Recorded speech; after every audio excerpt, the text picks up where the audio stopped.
não tinha posição, na crise o Estado toma posição. E toma posição para que lado? Para o lado do capital. Né? O que os Estados têm feito em todos os governos, em todos os países? Tem gasto bilhões, trilhões de dólares, muito dinheiro, para salvar bancos, para salvar empresas. Inclusive, no caso do Brasil, dá dinheiro para a empresa que demite os trabalhadores, para a Embraer, né? Dá dinheiro para a Embraer demite 4 mil e tantos trabalhadores. Quer dizer, o papel do Estado passa a ser o papel, não é que passa a ser, sempre foi, né? Mas fica ressaltado o papel do Estado de salvar o sistema capitalista, de salvar o capitalismo. Né?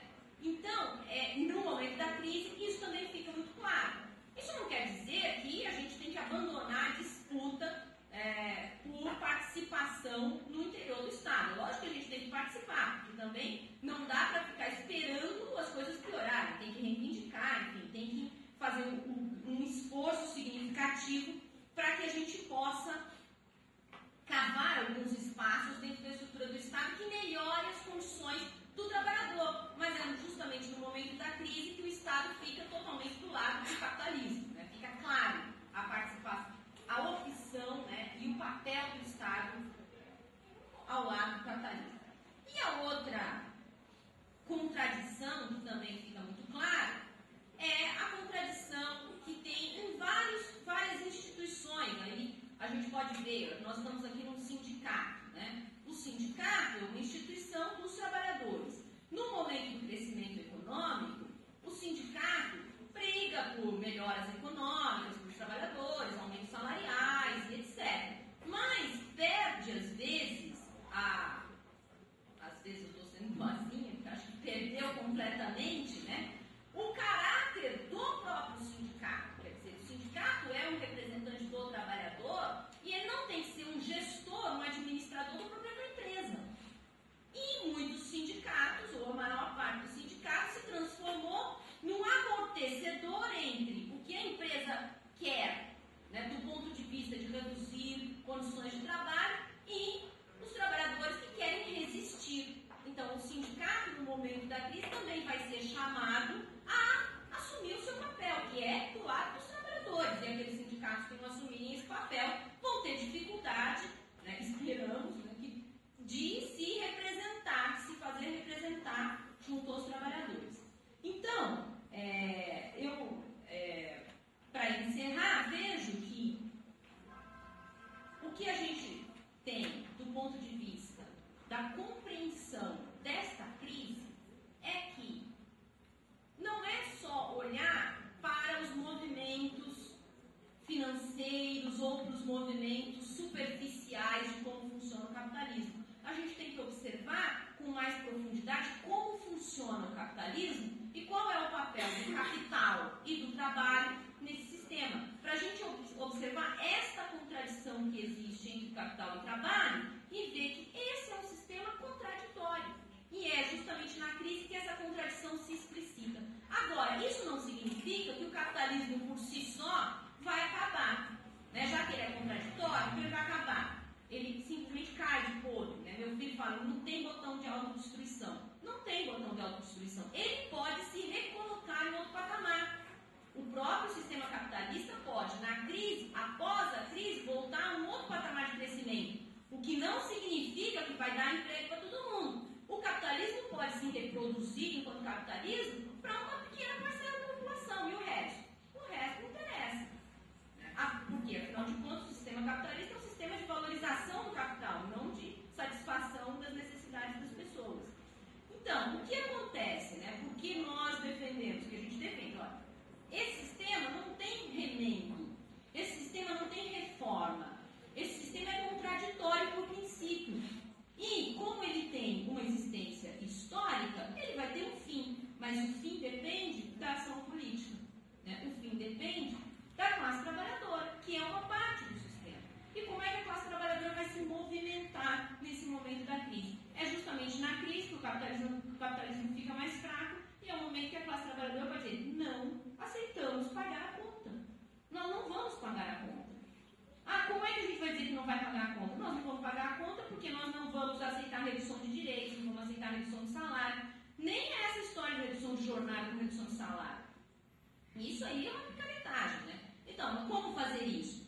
Tem que se organizar, tem que se unir, tem que cobrar do sindicato, tem que cobrar desse movimento sindical que virou só um amortecedor dos conflitos para que tome uma posição. Então, acho que é justamente nesse momento que volta-se a ter uma oportunidade de elevar o nível de consciência da classe trabalhadora. Porque a consciência não é um processo artificial de entendimento das coisas. As pessoas só tomam consciência quando elas participam, de fato, dos movimentos que lhe dizem respeito. Né? Ninguém vai tomar consciência porque vai ouvir ou escutar messianicamente alguma mensagem. Né? A consciência vai estar no processo de luta. É por isso que a gente acha que esse momento é o momento que a gente tem que compreender o que acontece e, ao mesmo tempo, organizar e juntar forças para bloquear o grande chamado que está feito, que é assim, o grande pacto social, né? Vamos todos nos unir para salvar o capitalismo. Ué, por que a gente tem que se unir na crise? Por que a gente não se uniu quando estava tudo bom?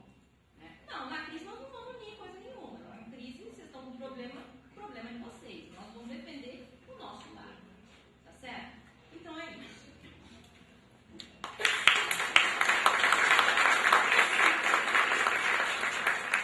Obrigado, Sofia. Passa a palavra ao professor Arnaldo. Bom dia a todos. Agradeço ao Danilo e aos demais organizadores desse encontro pelo convite. É uma oportunidade de vir aqui discutir com vocês. Claro que esse é um tipo de atividade da maior importância, então fico satisfeito de estar participando e tentando colaborar. Eu digo, claro, que diferentemente da Sofia, eu vou pegar mais o aspecto político, falar mais alguma coisa do aspecto político da crise. Mas eu queria também, inicialmente, eu vou fazer 3 blocos de observações. E o primeiro deles é sobre o aspecto econômico. Claro, eu não sou economista, mas a gente também não é hiper especializado. Né? A gente trata um pouco das áreas conexas.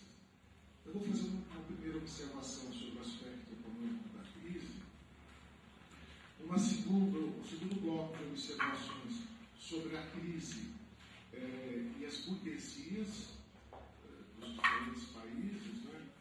E um terceiro bloco sobre a crise dos trabalhadores. Não vou fazer, em nenhum desses blocos, não vou fazer nenhuma